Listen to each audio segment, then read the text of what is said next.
Пасхальная неделя – время радости и торжества, но существует в церкви и особая традиция. Во время пасхальной недели любой желающий может забраться на колокольню храма и позвонить в колокола.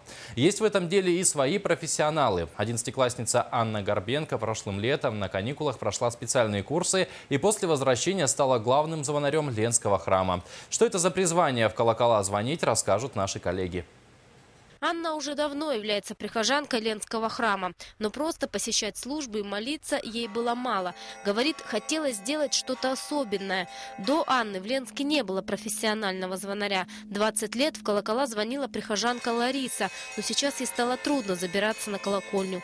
Для молодой девушки это не проблема. Перед каждой службой она поднимается на самую высокую точку храма и начинает звонить. Да так, чтобы этот божественный перезвон дошел до каждого жителя Ленска.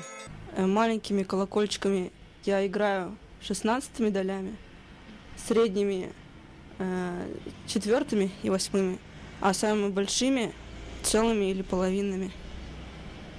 Это чтобы ударить в него, в самый большой колокол, и чтобы, получается, звук дошел, можно сказать, до конца города. Сейчас она обучает звонарному делу всех желающих, ведь скоро девочка уедет поступать в другой город, а значит, ей нужна замена.